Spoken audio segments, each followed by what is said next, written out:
Hello everyone, मैं आप सभी का आपके अपने चैनल में स्वागत करती हूँ। आई होप कि आप सभी लोग अच्छे होंगे। आज की वीडियो में हम लोग एसएसटी हिस्ट्री को पढ़ने वाले हैं और इस वीडियो में हम लोग पढ़ेंगे क्लास 8 की हिस्ट्री को और चैप्टर नंबर 3 को पढ़ेंगे। ग्रामीण क्षेत्र पर शासन चलाना के बारे में आज हम लोग अध्ययन करेंगे। ग्रामीण क्षेत्रों पर अंग्रेजों ने किस तरह से शासन चलाया उसके बारे में आज हम लोग अध्ययन करेंगे। कंपनी दीवान बन गई, कैसे बन गई उसके बारे में अध्ययन करेंगे। 12 अगस्त 1765 को मुगल बादशाह ने ईस्ट इंडिया कंपनी को बंगाल का दीवान जो है तैनात कर दिया था। तो 12 अगस्त 1765 को मुगल बादशाह ने ईस्ट इंडिया कंपनी को बंगाल का दीवान तैनात किया। इस बात की पूरी संभावना है कि यह घटना मुट्ठी भर अंग्रेजों और हिंदुस्तानियों की मौजूदगी में रॉबर्ट क्लाइव के तंबू में घटी होगी। बंगाल की दीवानी हाथ आ जाना अंग्रेजों के लिए निश्चय ही एक बड़ी घटना थी। दीवान के तौर पर कंपनी अपने नियंत्रण वाले भूभाग के आर्थिक मामलों की मुख्य शासक बन गई थी। अब उसे अपनी जमीन का शासन चलाने और आमदनी को व्यवस्थित करने का रास्ता ढूंढना था। इसके लिए उसे एक ऐसा रास्ता ढूंढना था जिससे कंपनी के बढ़ते खर्चों को पूरा करने के लिए काफ़ी आमदनी जुटाई जा सके। व्यापारिक कंपनी के नाते उसे यह ख्याल भी रखना था कि वह अपनी ज़रूरत की चीज़ें खरीदती बेचती रहे। 1765 में रॉबर्ट क्लाइव ने मुगल बादशाह बिहार और उड़ीसा की दीवानी जो है ग्रहण किया था। समय के साथ कंपनी को यह भी समझ में आने लगा कि उसे सावधानी के साथ आगे बढ़ना होगा। बाहरी ताकत होने की वजह से उसे उन लोगों को भी शांत रखना था जो गांव देहात में पहले शासन चला चुके थे और जिनके पास अभी भी काफ़ी ताकत और सम्मान था। ऐसे जो लोग स्थानीय सत्ता में रह चुके थे उन्हें नियंत्रित करना तो जरूरी था, लेकिन उन्हें खत्म नहीं किया जा सकता था। यह काम कैसे हो, इस अध्याय में हम देखेंगे कि कंपनी ने ग्रामीण इलाकों को उपनिवेश कैसे बनाया, आय के संसाधन कैसे जुटाए, लोगों के अधिकार किस तरह तय किए और मनमाफिक फसलों की खेती कैसे कराई, उसके बारे में हम लोग अध्ययन करेंगे। अब हम लोग कंपनी की आमदनी को देखेंगे। कंपनी दीवान तो बन गई थी, लेकिन अभी भी खुद को एक व्यापारी ही मानती थी। कंपनी भारी भरकम लगान तो चाहती थी, लेकिन उसके आकलन और वसूली की कोई नियमित व्यवस्था करने में हिचकिचा रही थी। उसकी कोशिश यही थी कि वह ज़्यादा से ज़्यादा राजस्व हासिल करे और कम से कम कीमत पर बढ़िया सूती और रेशमी कपड़ा जो है खरीदे। इसी कारण 5 साल के भीतर बंगाल में कंपनी द्वारा खरीदी जाने वाली चीज़ों का कुल मूल्य दोगुना हो चुका था। 1865 से पहले कंपनी ब्रिटेन से सोने और चांदी का आयात करती थी। तो 1865 से पहले कंपनी जो है ब्रिटेन से सोने और चांदी का आयात करती थी और इन चीज़ों के बदले सामान खरीदती थी। अब बंगाल में इकट्ठा होने वाले पैसे से ही निर्यात के लिए चीज़ें खरीदी जा सकती थी। जल्दी ही यह जाहिर हो गया कि बंगाल की अर्थव्यवस्था एक गहरे संकट में फंसती जा रही है। कारीगर गांव छोड़कर भाग रहे थे क्योंकि उन्हें बहुत कम कीमत पर अपनी चीज़ें कंपनी को जबरन जो है बेचनी पड़ती थी। किसान अपना लगान नहीं चुका पा रहे थे, कारीगरों का उत्पादन गिर रहा था और खेती चौपट होने की दिशा में बढ़ रही थी। 1770 में पड़े अकाल ने बंगाल में 1 करोड़ लोगों को मौत की नींद जो है सुला दिया था। इस अकाल में लगभग 1/3 आबादी समाप्त हो गई। अब हम लोग देखेंगे खेती में सुधार की ज़रूरत को। अगर अर्थव्यवस्था संकट में थी तो क्या कंपनी अपनी राजस्व आय के बारे में आश्वस्त रह सकती थी? कंपनी के ज़्यादातर अफसरों को यह लगने लगा था कि ज़मीन में निवेश करना और खेती में सुधार लाना जरूरी है। यह काम किस तरह किया जा सकता था, इस सवाल पर 2 दशकों तक बहस चली। आखिरकार कंपनी ने 1793 में अस्थायी बंदोबस्त लागू किया। तो 1793 में जो है परमानेंट सेटलमेंट लागू किया गया अंग्रेजों के द्वारा बंगाल में। इस बंदोबस्त की शर्तों के हिसाब से राजा और तालुकेदारों को जमींदारों के रूप में मान्यता दी गई। तो इस बंदोबस्त की शर्तों के हिसाब से जो है राजा और तालुकेदारों को जमींदारों के रूप में मान्यता दे दी गई। उन्हें किसानों से लगान वसूलने और कंपनी को राजस्व चुकाने का जिम्मा जो है सौंपा गया। उनकी ओर से चुकाई जाने वाली राशि अस्थायी रूप से तय कर दी गई थी। इसका मतलब यह था कि भविष्य में कभी भी उसमें इजाफा नहीं किया जाना था। अंग्रेजों को लगता था कि इससे उन्हें नियमित रूप से राजस्व मिलता रहेगा और जमींदारों को जमीन में सुधार के लिए खर्च करने का प्रोत्साहन मिलेगा। उन्हें लगता था कि क्योंकि राज्य की ओर से राजस्व की मांग बढ़ने वाली नहीं थी, इसलिए जमींदार बढ़ते उत्पादन से फायदे में रहेंगे। तो 1793 में जो है अस्थायी बंदोबस्त लागू किया गया। उस समय गवर्नर जनरल था लॉर्ड कॉर्नवालिस। लॉर्ड कॉर्नवालिस था। उसी के समय में अस्थायी बंदोबस्त बंगाल में जो है लागू किया गया। कॉर्नवालिस जिस समय अस्थायी बंदोबस्त लागू किया गया उस समय कॉर्नवालिस भारत का जो है गवर्नर जनरल था। अब हम लोग देखेंगे समस्या के अस्थायी बंदोबस्त में क्या समस्या थी उसको। अस्थायी बंदोबस्त ने भी समस्या पैदा कर दी। कंपनी के अफसरों ने पाया कि अभी भी जमींदार जमीन में सुधार के लिए खर्चा नहीं कर रहे थे। असल में कंपनी ने जो राजस्व तय किया था वह इतना ज़्यादा था कि उसको चुकाने में जमींदारों को भारी परेशानी हो रही थी।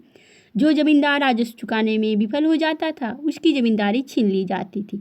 तो अस्थायी बंदोबस्त में क्या था, जो जमींदार राजस्व चुकाने में विफल हो जाते थे उनसे जो है जमींदारी छीन ली जाती थी। बहुत सारी जमींदारियों को कंपनी बाकायदा नीलाम कर चुकी थी। 19वीं सदी के पहले दशक तक हालात बदल चुके थे। बाजार में कीमतें बढ़ी और धीरे धीरे खेती का विस्तार होने लगा। इससे जमींदारों की आमदनी में तो सुधार आया, लेकिन कंपनी को कोई फायदा नहीं हुआ, क्योंकि कंपनी तो हमेशा के लिए राजस्व तय कर चुकी थी। अब वह राजस्व में वृद्धि नहीं कर सकती थी। लेकिन जमींदारों को अभी भी जमीन की बेहतरी में कोई दिलचस्पी नहीं थी। उनमें से कुछ तो बंदोबस्त के शुरुआती सालों में ही अपनी ज़मीन गंवा चुके थे। जो बचे रह गए थे अब उन्हें भी बिना परेशानी और निवेश का खतरा उठाए आमदनी की उम्मीद दिखाई दे रही थी। तो आमदनी की उम्मीद जो है नहीं दिखाई दे रही थी। जब तक जमींदार किसानों को ज़मीन देकर उनसे लगान वसूल सकते थे उन्हें ज़मीन में सुधार की परवाह नहीं थी। दूसरी तरफ गांव में किसानों को यह व्यवस्था बहुत दमनकारी दिखाई दी। तो दूसरी तरफ जो था गांव में किसानों को यह व्यवस्था बहुत ही दमनकारी दिखाई दी। किसान को जो लगान चुकाना था वह बहुत ज़्यादा था। तो किसान को जो लगान चुकाना था वह बहुत ही ज़्यादा था और ज़मीन पर उसका अधिकार सुरक्षित नहीं था। लगान चुकाने के लिए अक्सर महाजन से कर्जा लेना पड़ता था। अगर वह लगान नहीं चुका पाता था तो उसे पुश्तैनी ज़मीन से बेदखल कर दिया जाता था। अब हम लोग एक नई व्यवस्था के बारे में पढ़ेंगे, महलबारी व्यवस्था के बारे में पढ़ेंगे। 19वीं सदी की शुरुआत में ही कंपनी के बहुत सारे अधिकारियों को इस बात का यकीन हो चुका था कि राजस्व बंदोबस्त में दोबारा बदलाव लाना जरूरी है। जब कंपनी को शासन और व्यापार के अपने खर्चे चलाने के लिए और पैसे की ज़रूरत हो तो वह अस्थायी रूप से राजस्व तय करके काम कैसे चला सकती है। बंगाल प्रेसिडेंसी के उत्तर पश्चिमी प्रांतों वर्तमान में इस इलाके का ज़्यादातर हिस्सा अब उत्तर प्रदेश में है। तो उत्तर पश्चिम यानी ज़्यादातर हिस्सा जो है इसका उत्तर प्रदेश में पड़ गया। तो बंगाल प्रेसिडेंसी के उत्तर पश्चिमी प्रांतों के होल्ट मैकेंजी नामक अंग्रेज ने एक नई व्यवस्था तैयार की जिसे 1822 में लागू किया। तो महलबारी व्यवस्था को 1822 में लागू किया गया था।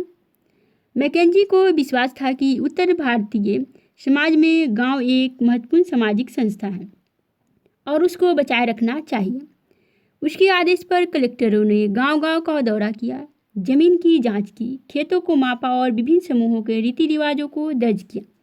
गांव के एक एक खेत की अनुमानित राजस्व को जोड़कर हर गांव या ग्राम समूह यानी महाल से वसूल होने वाले राजस्व का हिसाब लगाया जाता था।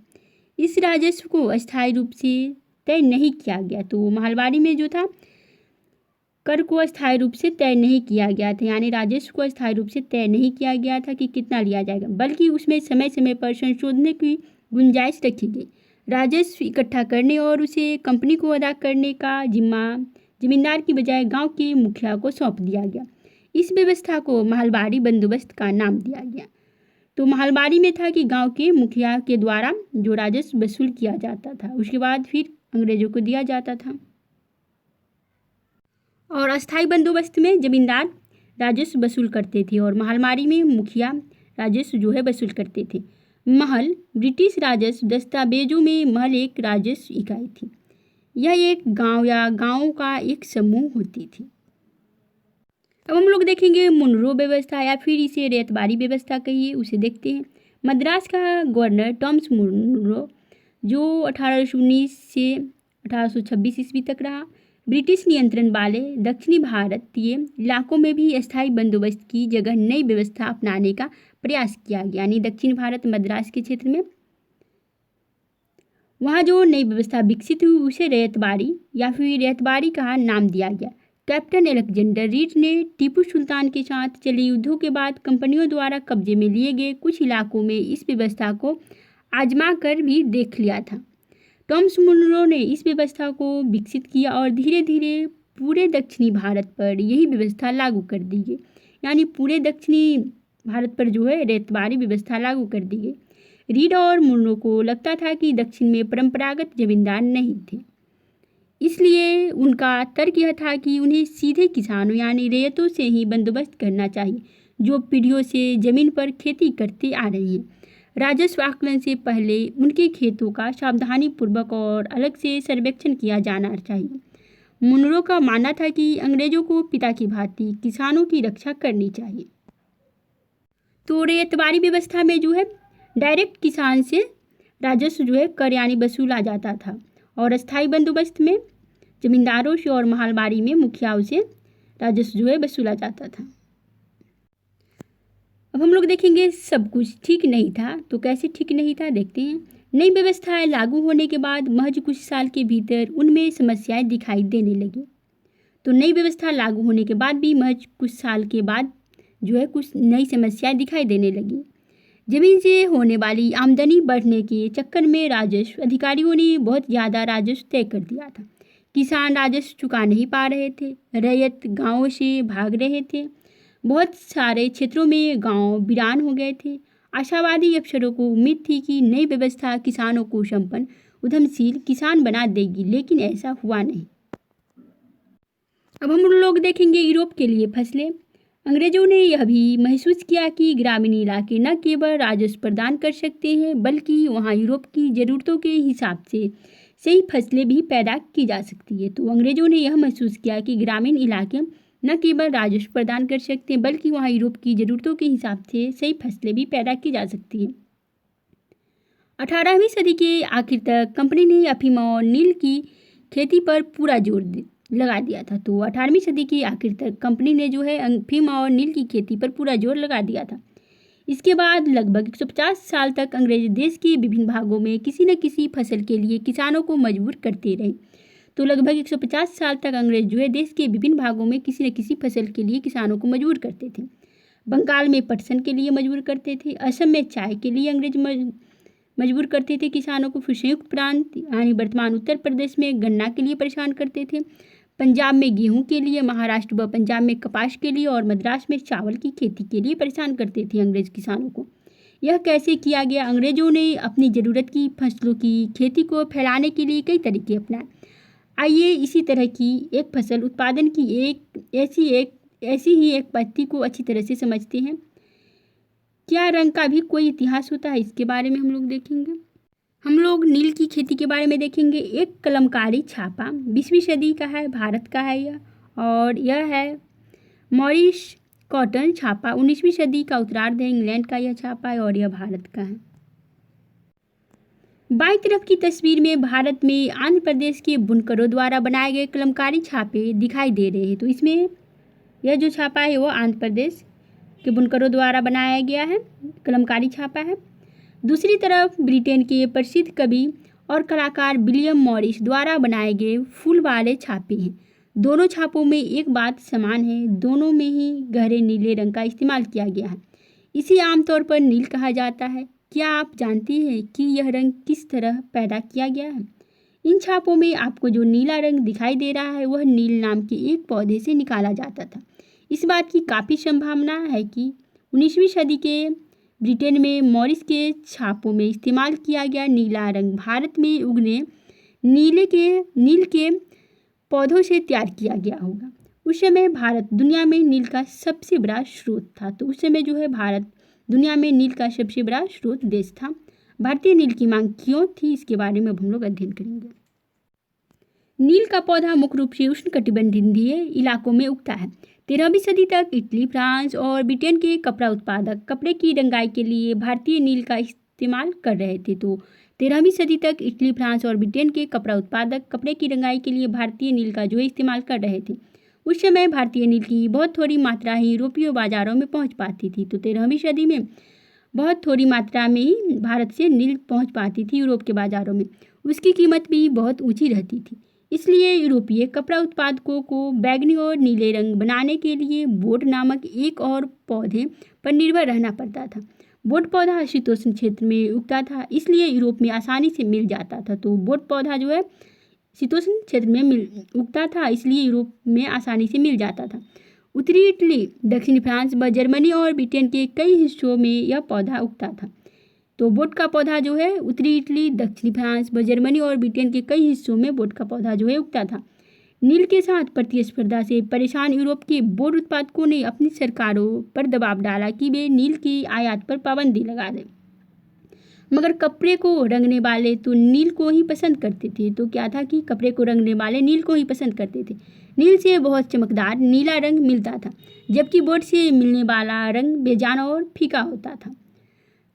तो क्या था, नील से बहुत चमकदार नीला रंग मिलता था और बोट से जो रंगा जाता था वह बेजान और फीका रंग होता था। 17वीं सदी तक आते आते यूरोपीय कपड़ा उत्पादकों ने नील की आयात पर लगी पाबंदी में ढील देने के लिए अपनी सरकारों को राजी कर लिया। कैरिबियाई द्वीप समूह स्थित सेंट डोमिंगो में फ्रांसीसी, ब्राज़ील और पुर्तगाली, जमैका और ब्रिटिश और वेनेजुएला में स्पेनिश नील की खेती करने लगे। तो क्या था, कैरिबियाई द्वीप समूह स्थित सेंट डोमिंगो और फ्रांसीसी, ब्राज़ील में पुर्तगाली, जमैका में ब्रिटिश और वेनेजुएला में स्पेनिश लोग जो है नील की खेती करने लगे थे। उत्तरी अमेरिका में भी बहुत सारे भागों में नील के बागान सामने आए थे। 18वीं शताब्दी के आखिर तक भारतीय नील की मांग और बढ़ गई थी। तो 18वीं शताब्दी के आखिर तक भारतीय नील की मांग जो है और बढ़ गई थी। ब्रिटेन में औद्योगिकरण का युग शुरू हो चुका था और उसके कपास उत्पादन में भारी इजाफा हुआ। तो ब्रिटेन में औद्योगिकरण का युग शुरू हो चुका था और उसके कपास उत्पादन में भारी इजाफा हुआ। अब कपड़ों की रंगाई की मांग और तेज़ी से बढ़ने लगी। जब नील की मांग बढ़ी, उसी दौरान वेस्ट इंडीज और अमेरिका से मिलने वाली आपूर्ति अनेक कारणों से बंद हो गई। तो जब नील की मांग बढ़ी, उसी दौरान जो वेस्ट इंडीज और अमेरिका से मिलने वाली आपूर्ति अनेक कारणों से बंद हो गई थी। 1783 से 1789 के बीच दुनिया का नील उत्पादक आधा रह गया था। ब्रिटेन के अंग्रेज अब नील की आपूर्ति के लिए बेचैनी से किसी और स्रोत की तलाश कर रहे थे। यह नील कहाँ से मिल सकता था? बागान, एक विशाल खेत जिस पर बागान मालिक बहुत सारे लोगों से जबरन काम करवाता था। तो बागान किसे कहा जाता था? एक विशाल खेत जिस पर बागान मालिक होता था, बहुत सारे लोगों से जो है ज़बरदस्ती काम करवाता था, जैसे कॉफ़ी, गन्ना, तंबाकू, चाय का बागान, फिर कपास आदि के विषय में बागानों का जिक्र किया जाता है, जैसे चाय का बागान, तंबाकू का बागान। भारत में ब्रिटेन की बढ़ती दिलचस्पी को देखेंगे हम लोग। यूरोप में नील की बढ़ती मांग को देखते हुए ईस्ट इंडिया कंपनी भी भारत में नील की खेती बढ़ाने के रास्ते ढूंढने लगी। भारत में ब्रिटेन की बढ़ती दिलचस्पी को देखेंगे हम लोग। यूरोप में नील की बढ़ती मांग को देखते हुए ईस्ट इंडिया कंपनी भी भारत में नील की खेती बढ़ाने के रास्ते ढूंढने लगी थी। 18वीं सदी के आखिरी दशकों से ही बंगाल में नील की खेती तेजी से फैलने लगी थी। बंगाल में पैदा होने वाला नील दुनिया के बाजारों पर छा गया। 1788 में ब्रिटेन द्वारा आयात किए गए नील में भारतीय नील का हिस्सा केवल लगभग 30% था। 1810 में ब्रिटेन द्वारा आयात किए गए नील में भारतीय नील का हिस्सा 95% हो चुका था। तो 1788 में ब्रिटेन द्वारा आयात किए गए नील में भारतीय नील का हिस्सा जो है 30% था और 1810 में ब्रिटेन द्वारा आयात किए गए नील में भारतीय नील का हिस्सा 95% हो चुका था। जैसे जैसे नील का व्यापार फैला, कंपनी के अफसर और व्यावसायिक एजेंट नील के उत्पादन में पैसा लगाने लगे। समय बीतने के साथ कंपनी के बहुत सारे अधिकारियों ने नील के अपने कारोबार पर ध्यान देने के लिए अपनी नौकरियां छोड़ दी। भारी मुनाफे की उम्मीद में स्कॉटलैंड और इंग्लैंड के बहुत सारे लोग भारत आए और उन्होंने नील के बागान लगा लिए। जिनके पास नील की पैदावार के लिए पैसा नहीं था, उन्हें कंपनी और नए नए बैंक कर्जा देने को तैयार रहते थे। सेंट डोमिंगो में गुलामों की बगावत अगस्त 1791 में हुई थी। 18वीं सदी में फ्रांसीसी बागान मालिकों ने कैरिबियाई द्वीप समूह में स्थित फ्रांसीसी उपनिवेश सेंट डोमिंगो में नील और चीनी का उत्पादन शुरू किया।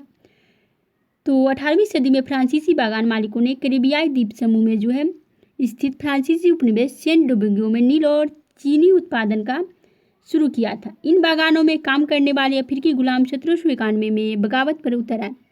उन्होंने बागान जला दिए और अपने धनी मालिकों को मार डाला। 1792 में फ्रांस ने अपने उपनिवेशों में दास प्रथा समाप्त कर दी। तो 1792 में फ्रांस ने अपने उपनिवेशों में दास प्रथा समाप्त कर दी थी। इन घटनाओं की वजह से कैरिबियाई द्वीपों में नील की खेती जो है ठप हो गई थी। गुलाम किसे कहा गया है उसे देखते हैं हम लोग।